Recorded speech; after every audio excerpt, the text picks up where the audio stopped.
Yap, oke. Jadi sekarang kita mulai bikin simulasi atau gambaran besarnya langit pertama sampai langit ketujuh sampai arsy.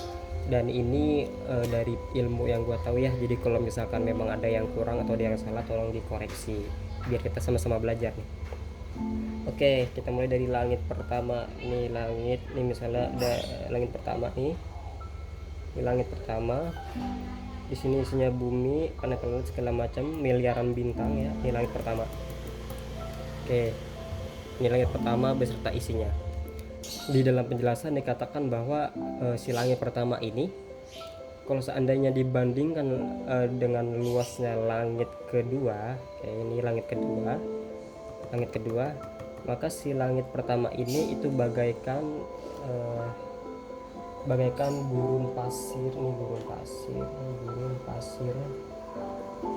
Oke, jadi si langit pertama ini kalau masuk ke langit kedua itu seperti cincin yang ada di dalam gurun pasir ya. Jadi ini gurun pasir, ini cincin ya. Si gurun pasirnya ini langit kedua. Jadi besarnya si langit pertama ini kalau masuk ke langit kedua, itu langit pertama jadi kayak cincin yang ada di tengah padang pasir ya. Kita nggak bisa bayangin tuh luasnya sebesar apa langit kedua. Dan besarnya langit ketiga dibandingkan langit pertama dan langit kedua, itu langit pertama langit kedua kalau misalkan dibandingin sama langit ketiga itu sama. Langit pertama langit kedua itu kayak cincin yang masuk ke gurun pasir. Begitupun seterusnya kalau masuk ke langit keempat, langit pertama dua tiga dibandingin sama langit keempat itu seperti langit pertama langit dua langit ketiga itu sama kayak cincin di tengah, sampai ke langit ketujuh pun sama kayak gitu ya. Jadi makin besar. Nah, di sini pun kita udah mulai akal kita udah mulai mikir, dunia ini seluas ini gimana yang nyiptainnya gitu. Makanya jadi jawaban deh kenapa banyak yang nanya, kok Allah nggak nunjukin wujudnya sih ke bumi, kok Allah nggak nunjukin kekuasaannya sih di bumi, nggak nunjukin eksistensinya gitu. Ya kalau nggak nunjukin wujudnya ke bumi, ini nggak bakal mampu nahan, karena memang wujudnya itu jauh lebih luas. Nah, 7 lapis langit ini kalau dibandingkan dengan arsh ya, arsh 7 lapis langit ini kalau digabung besarnya itu seperti cincin seperti cincin yang ada di padang pasir. Langit pertama kalau masuk langit kedua itu seperti cincin yang ada di padang pasir. Langit kedua, ketiga, 4, 5, 6, 7 pun sama kayak gitu. Nah, langit pertama sampai langit ketujuh kalau digabung semua nih luasnya masuk ke arsy Allah itu seperti cincin yang di tengah padang pasir. Jadi kita nggak bisa bayangin tuh gimana luasnya arsy Allah buat ini ya. Nah, malaikat Jibril, Israfil, Hamalatul Arsh. Nah, ketiga malaikat ini punya sayap. Malaikat Jibril itu punya sayap 600 sayap. 600 sayap.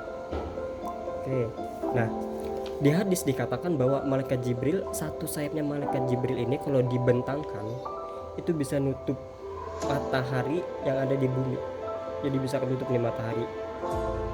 Jadi bumi sama planet-planet yang lain itu nggak bisa kena cahaya matahari. Kenapa? Karena ketutup sama satu sayapnya malaikat Jibril. Ini baru satu sayapnya malaikat Jibril kalau dibentangkan matahari dari timur sampai ke barat itu nutupin bumi. Nah, ini baru satu sayapnya. Sedangkan malaikat Israfil itu punya 1200 sayap. Nah, satu sayapnya malaikat Israfil itu setara dengan 600 sayapnya malaikat Jibril. Satu malaikat Israfil punya 1200 sayap. Satu sayap itu setara dengan 600 sayapnya malaikat Jibril. Satu sayapnya malaikat Jibril itu bisa nutupin bumi. Nah, tapi malaikat penjaga arsy atau pemikul arsy itu punya 2400 sayap. Oke. Satu sayapnya malaikat Hamalatul Arsy itu setara dengan 1200 sayapnya malaikat Israfil. 2400 sayapnya Hamalatul Arsy, satunya aja itu setara dengan 1200 sayapnya malaikat Israfil. Dalam hadis dikatakan bahwa jarak telinga sama pundaknya malaikat Hamalatul Arsy itu seperti 700 tahun perjalanan burung terbang. Jadi dari kuping sampai ke pundak itu jaraknya seperti burung terbang selama 700 tahun. Itu baru kuping ketemu pundak, sedangkan kita nggak tahu kupingnya kayak gimana, pundaknya kayak gimana kan. Nah, setelah kita tahu bahwa Allah nyiptain makhluk-makhluknya ini sedemikian luas ya, dengan miliaran keindahan yang ada di sini, apa pantas kita nanya, kok hidup saya gini sih ya Allah? Kok saya begini sih ya Allah? Kok ujian yang dikasih sama Engkau kayak gini sih ya Allah? Sedangkan Allah udah mampu menciptakan miliaran bahkan triliunan yang ada di dunia dengan sebaik mungkin dan seindah mungkin. Jadi nggak mungkin kita makhluk yang kecil kayak gini Allah nggak mampu buat ngatur hidup kita, gitu ya. Jadi poin dari penjelasan ini bukan Allah itu nyiptain dunia itu besar, bukan, tapi satu, Allah bisa nyiptain ini semua dengan mudah dan baik, sempurna, indah.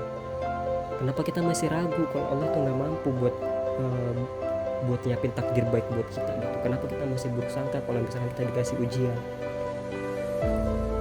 Ini seluas ini Allah ciptain dengan baik. Nah,